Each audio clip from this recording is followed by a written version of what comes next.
أوفوا عهده. أما بعد فأعوذ بالله من الشيطان الرجيم. بسم الله الرحمن الرحيم. وَكُلًّا نَقُصُّ عَلَيْكَ مِنْ أَنْبَاءِ الرُّسُلِ مَا نُثَبِّتُ بِهِ فُؤَادَكَ وَجَاءَكَ فِي هَذِهِ الْحَقُّ وَمَوْعِظَةٌ وَذِكْرَى لِلْمُؤْمِنِينَ. وَقُلْ لِلَّذِينَ لَا يُؤْمِنُونَ اعْمَلُوا عَلَى مَكَانَتِكُمْ إِنِّي عَامِلٌ فَسَوْفَ تَعْلَمُونَ. وقال تبارك وتعالى: لقد كان في قصصهم عبرة لأولي الألباب. صدق الله مولانا العظيم.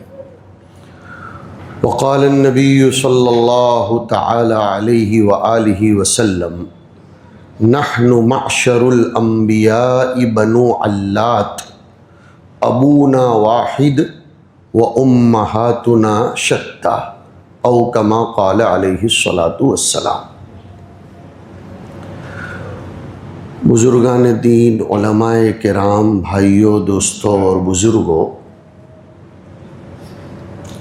قرآن کریم کو حق تعالی شانہ نے کتاب ہدایت بنا کر اولویت کے ساتھ بھیجا ہے، کتاب تلاوت بنا کر عبادت کے قصد سے بھیجا ہے. ان دو الفاظ پر غور کریں. قرآن کریم کتاب تلاوت بھی ہے، لیکن اصل وہ کتاب ہدایت ہے. ہمیں بالکل انکار نہیں ہے، بلکہ کتاب و سنت میں ہزاروں دلائل ہیں کہ قرآن کریم کی تلاوت کرنا مستقل ثواب ہے. لیکن قرآن مجید ہی سے پوچھئے کہ اس نے اپنا فریضہ منصبیہ، توجہ دیں گے آپ، پہلی ہی آیت میں بیان فرمایا ہے کہ ذالک الکتاب لا ریب فیہ ھدی للمتقین.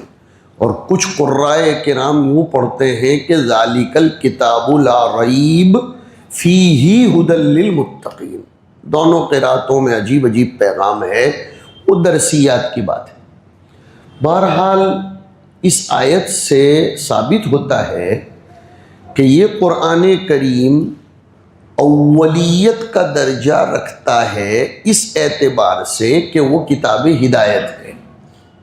اور صرف اس آیت پر بس نہیں کر رہا ہوں، سورہ بنی اسرائیل کے پہلے رکوع میں 15ویں پارے میں ارشاد فرمایا گیا کہ ان ھذا القرآن یہدی للتی ہی اقوم. دیکھو، کوئی ٹیبلیٹ اگر کسی کمپنی نے بنائی ہو ایز پر میڈیسن بھی اور ایز پر خوراک بھی، تو آپ کو دونوں مقاصد سامنے رکھنا ضروری ہے. ہم لوگوں کی طرف سے کوتاہی بہت زبردست ہو رہی ہے، اس کو قبول کرنا پڑے گا. ڈائیورٹ نہیں ہونا چاہیے ذہن کہ ہم نے قرآن کریم کو صرف کتاب تلاوت بنا رکھا ہے. بے شک وہ ہے، میں خوب کہہ رہا ہوں، مگر ہماری نظر اس کے کتاب ہدایت ہونے سے ہٹ گئی ہے. قرآن خود کہہ رہا ہے کہ میں کتاب ہدایت ہوں. جب ہم قرآن کریم کے کتاب ہدایت ہونے پر آئیں گے تو آٹومیٹیکلی اس کا کیا پیغام ہے، اس میں کیا مضامین ہیں، اس کے ٹاپکس کیا ہیں، اس کے سبجیکٹس کیا ہیں، اس کی ڈیٹیلز کیا ہیں، اس کا ایکسپلیننگ کیا ہے، اس کی فکر ہمیں پڑے گی. آج کل جو نوجوان طبقہ ہے پڑھا لکھا، وہ کسی دوائی کو بھی اگر اسٹور پر سے لیتا ہے تو آپ دیکھتے ہوں گے کہ وہ اس کے عناصر ترکیبیہ کو پڑھتا ہے کہ اس دوائی میں کیا کیا ڈالا گیا ہے، اس کے بغیر وہ دوائی نہیں خریدتا۔ کوئی خوراک کی چیز خریدتا ہے تو بھی وہ دیکھتا ہے کہ اس میں کیا کیا ڈالا گیا ہے، پھر تقسیم ہوتی ہے کہ یہ آرگینک ہے یا آرگینک نہیں ہے وغیرہ وغیرہ۔ ہمیں کسی بھی کتاب کا مطالعہ کرنے سے پہلے، تھوڑا آگے بڑھتا ہوں، کوئی بھی مضمون جو وائرل ہو رہے ہوں سوشل میڈیا پر، اس کو پڑھنے سے پہلے، یوٹیوب پر کوئی بھی تقریر سننے سے پہلے، وہ پروڈکٹ کہاں کی ہے وہ دیکھ لینا چاہیے۔ دواؤں میں جو جسمانی غذائیں ہیں، کچھ کمپنیاں مشہور ہیں، ایلمبک کمپنی ہے، پھر ڈاکٹر ریڈیز کی کمپنی ہے، سارا بھائی ایم کیمیکلز کی کمپنی ہے، اور کچھ کمپنیز ہیں۔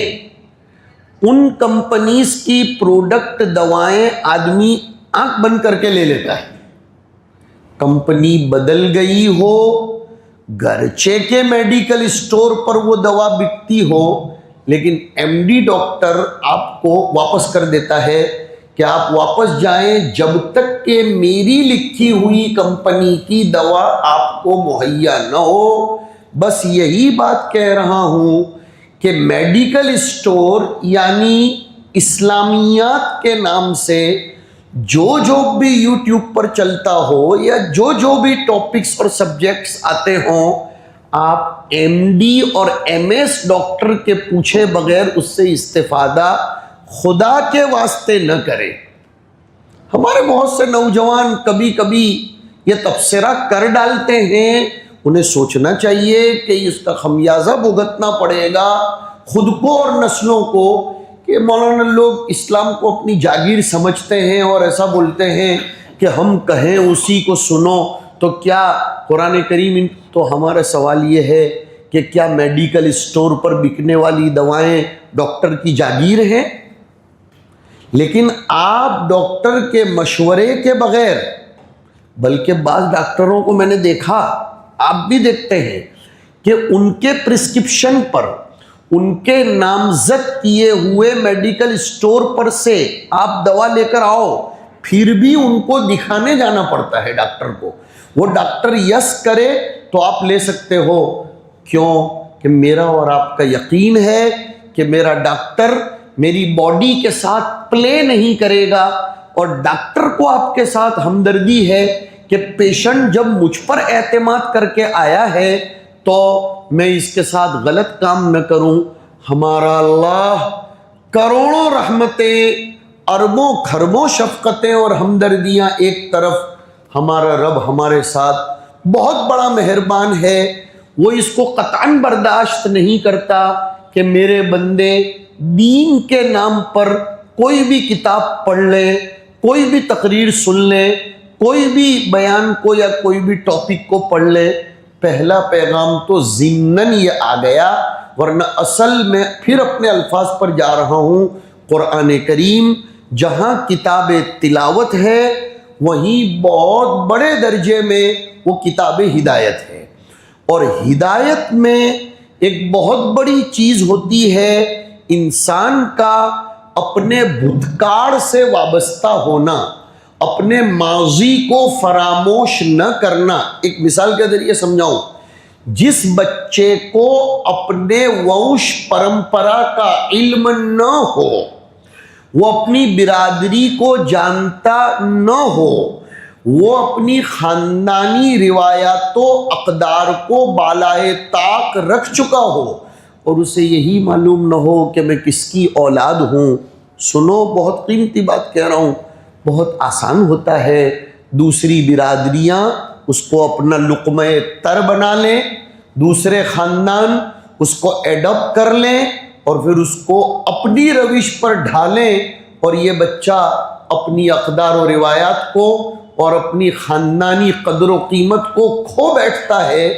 ایسے ہی حال ہے کہ جو قوم اپنی ماضی کی تاریخ سے کٹ جاتی ہے، اس قوم کو دوسری تہذیبیں، دوسری ثقافتیں، دوسرے کلچرز بڑی آسانی سے اپنا لقمہ تر بنا لیتے ہیں، اور پھر اس قوم کو مرتد بنانا، نعوذ باللہ من ذالک، اس قوم کو نصرانی بنا دینا، اس قوم کو مسلمان ہونے کے تصور سے دور کر دینا بڑا آسان ہو رہا ہے۔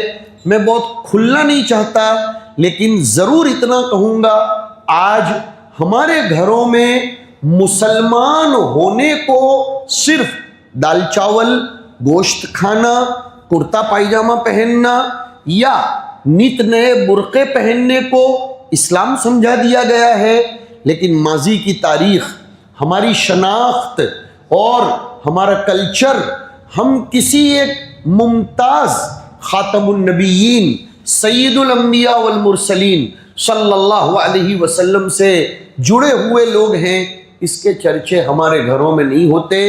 میرا آج کے بیان کا ایک بہت بڑا پیغام یہ ہے کہ خدا کے واسطے اپنے بچوں کو اسلامی ہسٹری پڑھاؤ، اسلامی تاریخ پڑھاؤ، اور یہ بتاؤ کہ اسلام کے لیے لوگوں نے کیسی کیسی قربانیاں دی ہیں، اور ان قربانیوں کے بعد یہ مذہب عروج پر آیا ہے۔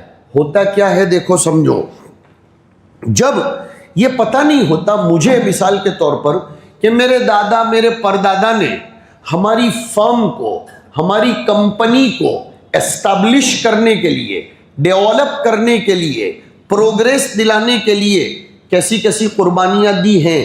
ظاہر سی بات ہے، گجراتی میں کہاوت ہے، ہونا ہانٹ کری دے ہے یہ مانا، کیونکہ اسے معلوم ہی نہیں ہے کہ کن قربانیوں کے ساتھ یہ دکان چوک بازار میں یا چڑگر واڑ میں یا سٹی چوک میں یا مین روڈ پر میرے پردادا نے شروعات کی تھی، لہری سے، پتھارے سے۔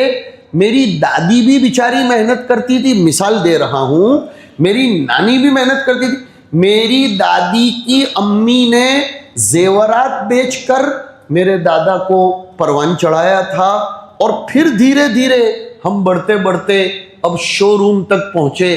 یہ اگر بچوں کو معلوم نہیں ہوتا تو بچے ہونا ہٹ کرے کہ نہیں کرتا، انہیں کوئی قدر نہیں ہوتی کہ وہ 500 کو ایسے اڑا دیں اور 5000 کو ایسے اڑا دیں۔ کیوں؟ ان کو ماضی کی تاریخ معلوم نہیں ہے۔ اور جن بچوں کو بار بار یہ بتایا جائے کہ دیکھو بیٹا، ہم پیدائشی مالدار نہیں ہیں، تمہارے دادا کے ابا نے سائیکل کھینچی ہے، کیسے کیسے حالات میں اس گھر کو اور اس دکان کو سجایا ہے، تو اب وہ بچہ 5 روپے خرچ کرنے میں بھی ذرا سوچتا ہے۔ ایک بات، ایک فائدہ تو یہ ہوتا ہے کہ نعمتوں کی قدردانی ہوتی ہے جب ماضی کو دہرایا جاتا ہے، جب ماضی کو پڑھا جاتا ہے اور ماضی کے تذکرے کیے جاتے ہیں۔ ماضی یعنی بھوتکاળ، جب پچھلے دور کو یاد کیا جاتا ہے۔ اسی طریقے سے بہت بڑا فائدہ اپنے ماضی اور تاریخ کو یاد کرنے کا یہ ہوتا ہے کہ آدمی کو حوصلہ ملتا ہے، آدمی کو توانائی ملتی ہے، اس کو ہمت بڑھتی ہے کہ جب ہمارے دادا پردادا سورت کے فلاں علاقے میں رہنے آئے تھے تو وہ تو ایسا سناتے ہیں کہ عصر کے بعد وہاں تک جانا بھی مشکل ہوتا تھا، وہاں اندھیرا چھا جاتا تھا، لالٹین ہوتی تھی، اور کیروسین بھی 1 نمبر یا 2 نمبر میں مل گیا تو 2 نمبر بھی چلتا تھا کیروسین میں، 1 نمبر 2 نمبر میں مل گیا تو بہت غنیمت، اور نہیں ملا تو پھر ٹارچ نے بھی ساتھ دیا تو دیا، نہیں تو کہیں نہیں۔ پھر بھی وہ لوگ راتوں کو تنہا نکلتے تھے، گشت میں جاتے تھے، اللہ کے کلمے کو بلند کرتے تھے۔ ان کے پاس پنکھے نہیں تھے اور پترے والے گھر میں رہتے تھے، لیکن سکون و محبت سے رہتے تھے۔ پھر بھی ان کی گاڑی، گجراتی میں کہتے ہیں گبڑتی تھی، ان کی گاڑی آگے بڑھتی تھی۔ اور اب اللہ رب العزت نے ہمیں الگ الگ کمروں کا مکان دیا، پنکھے تو دور، اے سی عنایت فرمائی، اور 4 ویلر ایک سے ایک دی، تو اب حوصلہ ملتا ہے کہ بھائی اب کیا بات ہے یار، کوئی ڈرائے گا تو بھی نہیں ڈروں گا، اس لیے کہ میرے دادا تو سائیکل پر نکلتے تھے اور نہیں ڈرتے تھے، تو میں کیمروں والے روڈ پر جبکہ اب تو کیمرے لگ گئے ہیں، سیکیورٹی، سیفٹی سب کچھ پرووائڈ ہے، اب میرے لیے نکلنا تو آسان ہو گیا۔ یہ ایک بہت بڑا فائدہ ہوتا ہے ماضی کو یاد کر کے۔ میں نے وہ آیت کریمہ اسی لیے اپنے خطبے میں تلاوت کی، کیا شاندار آیت کریمہ ہے۔ اللہ رب العزت ایک بات ارشاد فرماتے ہیں، اس کو اور آگے بڑھنے سے پہلے تھوڑا سا پیچھے ہٹ کر بتاؤں۔ قرآن کریم میں یاد رکھو، بہت پیار کے ساتھ کہتا ہوں، میری بات کو غلط مت سمجھو، میں قرآن کے حوالے سے کہہ رہا ہوں، قرآن کریم میں صرف نماز کے تذکرے نہیں ہیں میرے بھائیوں، صرف حج کے تذکرے نہیں ہیں، صرف ذکر کے تذکرے نہیں ہیں۔ قرآن کریم کے علوم 3 قسموں میں منقسم ہیں، 3 kinds of topics یہ انکلوڈ ان دا قرآن کریم۔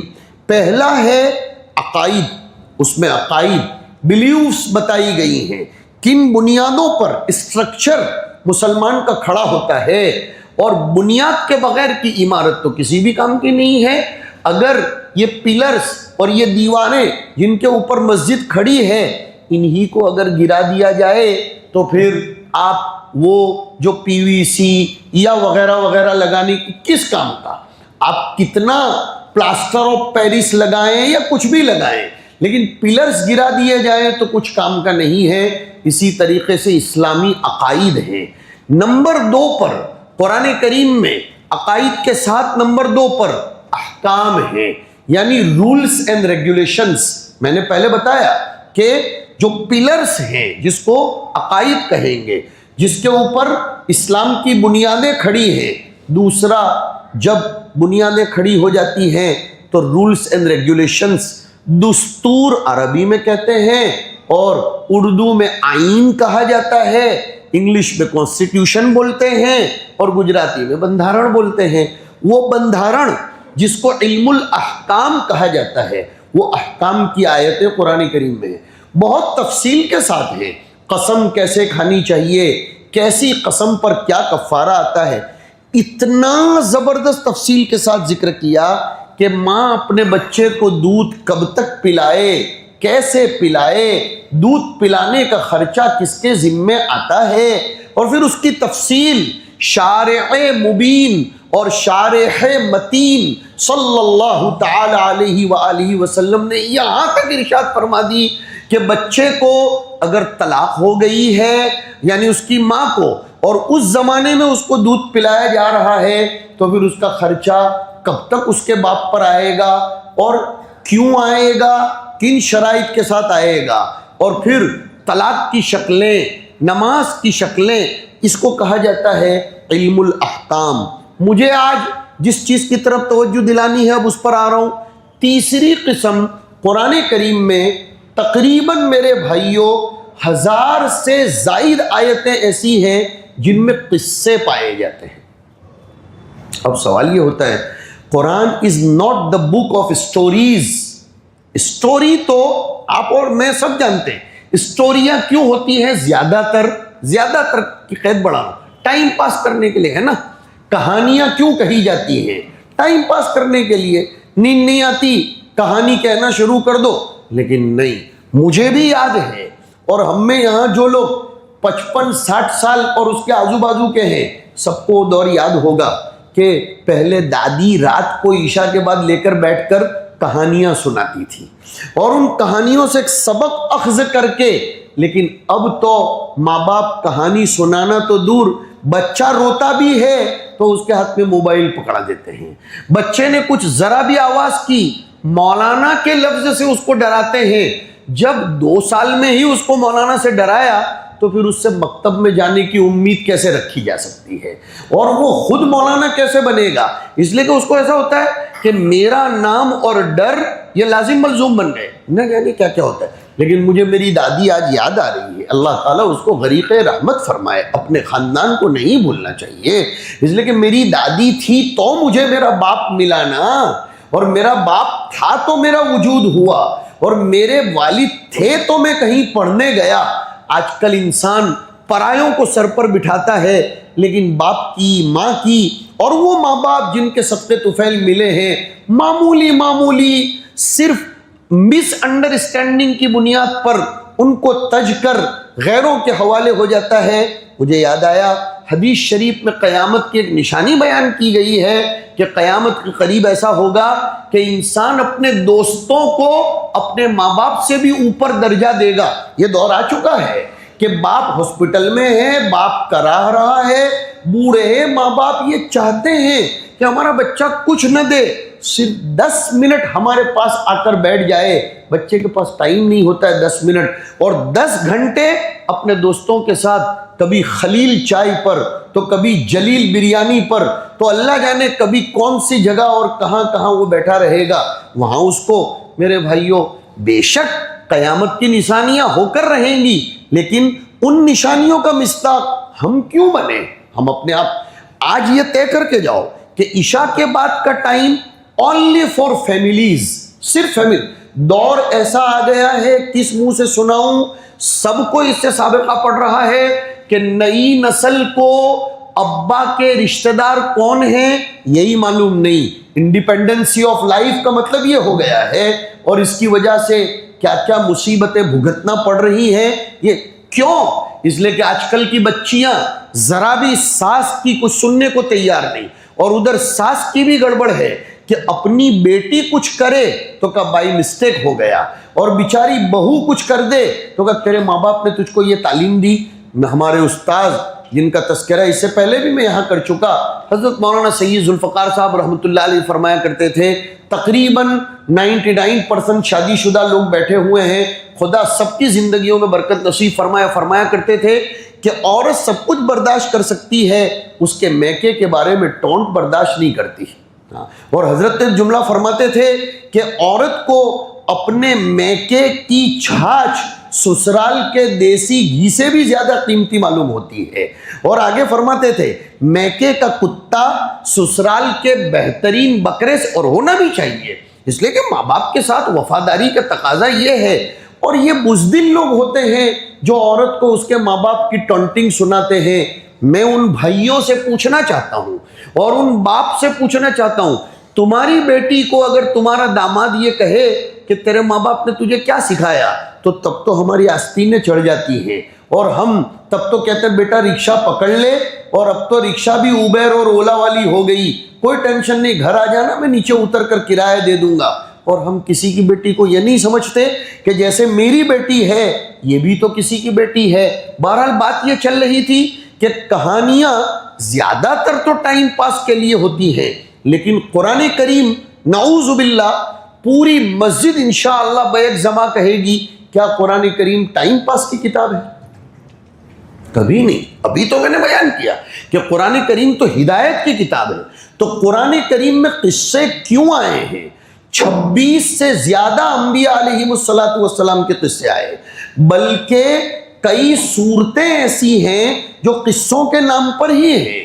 نبیوں علیہ السلام کے قرآن میں آپ کو تھوڑا سا کھول رہا ہوں قرآن کریم، کہ سورہ یوسف، سورہ ہود اور سورہ ابراہیم، سورہ ہجر، بلکہ اگر چوٹی کے اندر بھی قیادت کا رول ادا کرنے کی کوئی صلاحیت نمایاں ہو رہی ہے تو اس کے نام سے قرآن کریم نے سورہ نمل نازل فرما دی، اس لیے کہ اس میں لیڈرشپ ہے۔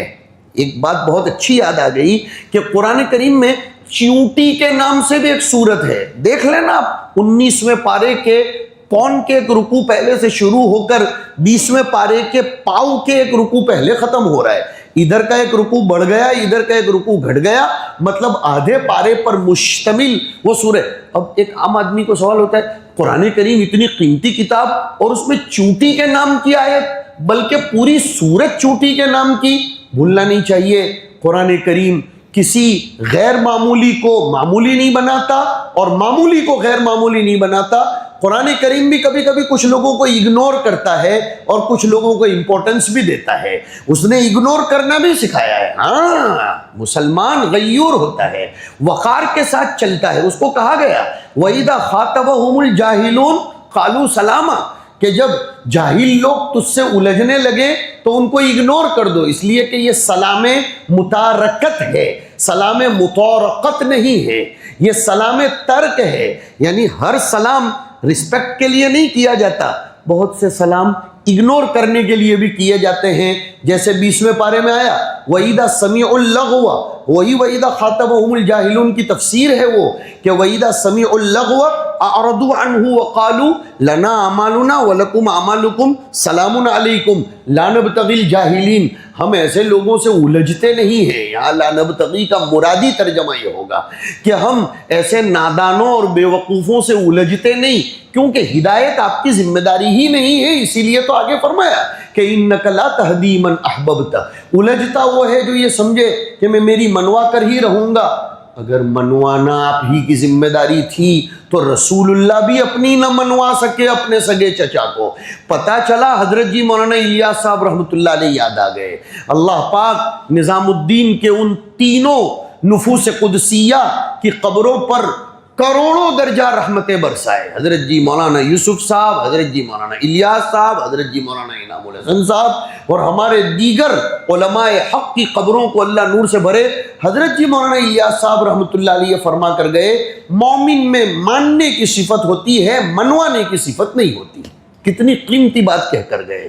یہ چیز الجھتا کون ہے جو یہ لے کر چلے میری منواؤں گا میں مانوں گا نہیں، یہ بربادی کی ابتدا ہو جاتی ہے۔ بربادی یہاں سے شروع ہوتی ہے کہ میں کسی کی نہ مانوں، دوسرے میری مانے، مسلمان مطیع ہوتا ہے۔ بات یہ چل رہی تھی کہ چونٹی کے نام کی صورت قرآن کریم میں کیسے آئی، آج اس کی حقیقت کھولتا ہوں۔ اس چونٹی میں قیادت تھی، لیڈرشپ تھی۔ مفسرین فرماتے ہیں، خدا ان مفسرین کی زندگیوں میں برکت نصیب فرمائے، وہ فرماتے ہیں اس چوٹی نے لیڈرشپ کی تھی، قیادت کی تھی۔ پتہ چلا کہ اسی چوٹی کو رول ماڈل بنانا چاہتا ہے قرآن کریم کہ قائد ہو، قوم کا لیڈر بننا چاہتا ہو تو وہ چوٹی سے بھی سبق حاصل کر لے۔ کون سی آیت سے ابھی اس کے لیے وقت نہیں ہے ورنہ کھولتا۔ قالت نملۃ یا ایھا النمل ادخلوا مساکنکم لا یحطمنکم سلیمان وجنودہ وہم لا یشعرون۔ اس میں لیڈرشپ کے اصول آ گئے ہیں۔ حضرت سلیمان علیہ السلام ایک بہت بڑے لیڈر تھے، لیکن ان کے ساتھ ساتھ وہ چوٹی کے اندر بھی اپنی قوم کی لیڈرشپ تھی۔ وہ آیت پر گفتگو کر رہا تھا میں کہ قرآن کریم نے جو قصے بیان کیے ہیں میرے بھائیوں سمجھو اس کو۔ حضرت مولانا حفظ الرحمان صاحب سیوہاروی رحمہ اللہ تعالی تشریف لائے ہیں یہاں ڈابھیل کی برکت سے اطراف و جوانب کے علاقوں میں۔ انہوں نے مستقل کئی جلدوں میں قصص القرآن کے نام سے ایسی زبردست کتاب لکھی ہے کہ اس میں مستشرقین کے جوابات بھی ہیں۔ قرآنی قصوں پر جو کچھ اعتراضات ہوتے ہیں اس کو بے غبار کیا ہے، اور ہم نے سنا ہے کہ اس قصص القرآن کا انگریزی ٹرانسلیشن بھی ہوا ہے۔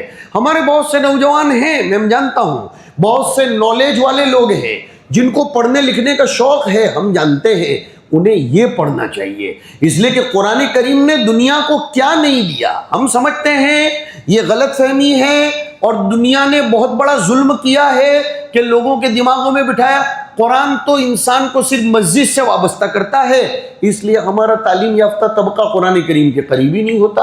وکلا کا، ڈاکٹروں کا، انجینئرز کا اور اعلیٰ تعلیم، یعنی قرآن کریم کو پڑھیں گے تو وہی آئے گا کہ چیریٹی کرو، نماز پڑھو، اللہ کے راستے میں نکلو اور زکوٰۃ دو۔ ارے نہیں، قرآن کریم میں یہ سب بھی ہے اور وہ سب بھی ہے، کیا نہیں ہے وہ ہم سے پوچھو۔ حضرت عمر ابن خطاب کون سی کالج میں پڑھنے گئے تھے بتاؤ نا؟ کون سی پولی ٹیکنک، کون سی انجینئرنگ، کون سی لا اور کون سی میڈیکل کالج میں پڑھنے گئے تھے؟ اسی قرآن کریم کے نصاب کو۔ لیکن استاذ شاندار ہونا چاہیے، اس لیے کہ عربی میں ایک کہاوت ہے السیف بالصاعد ولیس الصاعد بالسیف۔ تلوار اصل نہیں ہے، چلانے والا کندھا اصل ہوتا ہے، اصل تو تلوار نہیں ہے۔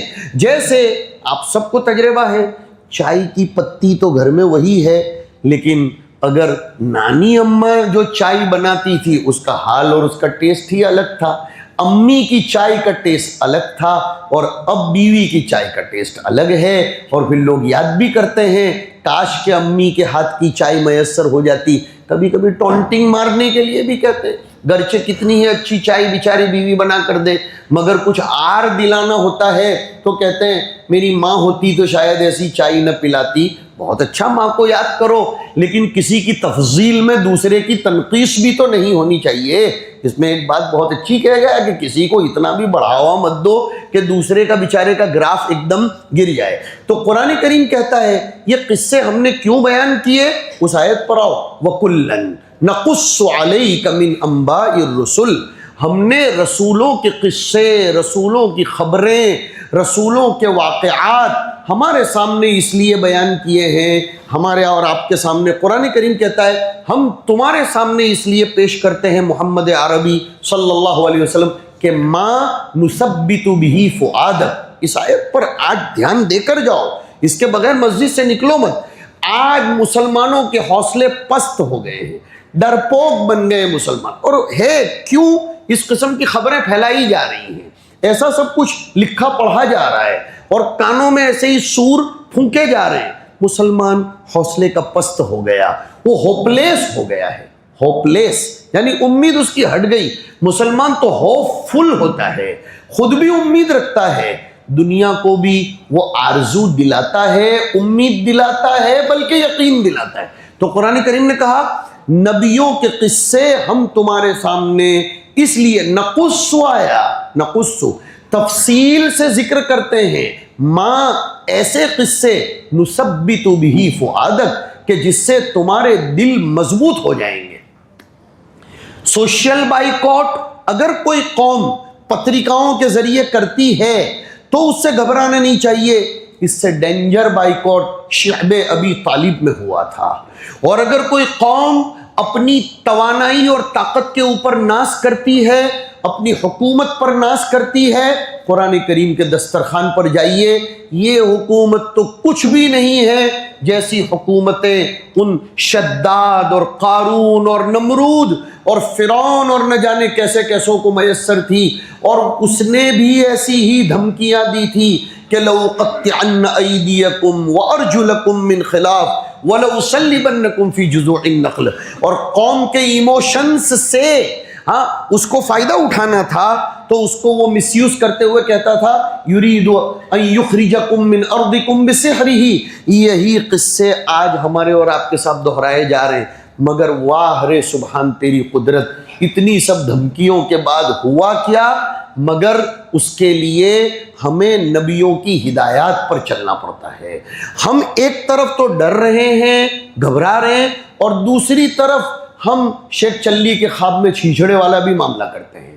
وہ ایک صاحب کا جملہ میں سنایا کرتا ہوں، ہمارے بغداد کا ایک طالب علم تھا، ہمارے ساتھ مدینہ منورہ میں پڑھتا تھا۔ وہ کہتا تھا ہندوستانیوں میں کمزوری ہے، وہ انڈیا آیا تھا تو وہ یہاں آ کر گیا تو کہا ہندوستانیوں میں کمزوری ہے، 10 منٹ میں 10 حکومتوں کو گراتے بھی ہیں، 10 حکومتوں کو بناتے بھی ہیں۔ چائے کا ایک کپ پیتے پیتے نہ جانے کتنی حکومتیں خود ہی کے خیال سے گرا بھی دیتے ہیں، اور کتنی، اور پھر دیکھا تو گھر جا کر کچھ نہیں۔ میرے بھائیوں، نبیوں کے قصے پڑھو، نبیوں کے حالات کو پڑھو، اللہ والوں کے حالات کو پڑھو، اور ہندوستان میں اسلام کس طریقے سے آیا، عدل و انصاف کا پیغام کیسے عام ہوا۔ میرے بیان کا خلاصہ آخر میں ذکر کر دوں، جو قوم اپنے بھتکاڑ سے ہٹ جاتی ہے وہ اپنا نام و نشان ختم کر دیتی ہے، اور نام و نشانی ختم نہیں بلکہ وہ دوسروں کا لقمہ تر بن جاتی ہے، اور دوسرے اس کو اپنے اندر انکلوڈ کر لیتے۔ ابن خلدون نے لکھا ہے کہ وہی قوم دوسروں کے کلچر کو اختیار کرتی ہے جو بزبان حال کہتی ہے کہ ہم انڈیپینڈنٹ نہیں ہیں، ہمارے پاس کوئی مستقل تہذیب و ثقافت نہیں ہے، اسی لیے ہم کاسے گدائی لے کر تمہارے دروازے پر آئے۔ آج ہندوستان میں آخری 2 منٹ کی بات نہایت قیمتی ہے۔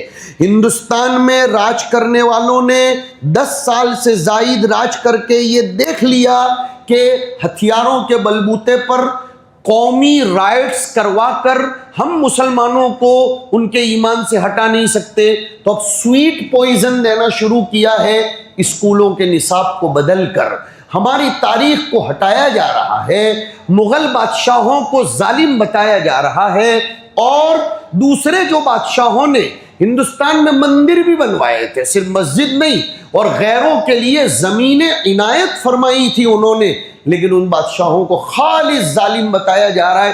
ہمارا بچہ بھی وہ پڑھتا ہے، ایک بہت بڑے مولانا اورنگ آباد جا رہے تھے اور جب اورنگزیب عالمگیر رحمۃ اللہ علیہ کی قبر کے پاس سے گزرے، وہ مولانا تھے، انہوں نے اپنے بچوں کو کار میں بتایا بیٹا یہ اورنگزیب رحمۃ اللہ علیہ کی قبر جا رہی ہے۔ ان بچوں نے کہا ابا رحمۃ اللہ علیہ کیوں بولتے ہو، وہ تو ظالم بادشاہ تھا۔ جب یہ قصہ میرے سامنے آیا میرے پیروں تلے سے زمین سرک گئی کہ یہ دین ہے اسکولوں کی اور گھروں میں بیٹھ کر تاریخ نہ پڑھنے نہ پڑھانے کی۔ کہاں جائیں گے ہم؟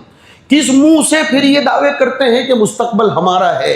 لے جاؤ آج یہ سبق کہ اسلامی اتہاس پڑھیں گے اور ہم اپنے بچوں کو بتائیں گے ہمارے پروجوں نے کیسی کیسی قربانیاں دی ہیں، تاکہ ان غلط فہمیوں کا ہم جواب دے سکیں اور اپنے بلبوتے پر ہم کھڑے ہیں یہ بھی دنیا کو بتا سکیں، ورنہ مردہ بھی کسی لکڑی کے بلبوتے پر تو کھڑا ہو جاتا ہے۔ حق تعالی شانہ ہم سب کی حفاظت فرمائے اور ہمیں راہ ہدایت پر مستقیم فرمائے۔ وصلی اللہ تبارک و تعالی علی خیر خلقہ سیدنا محمد وعلی آلہ واصحابہ اجمعین۔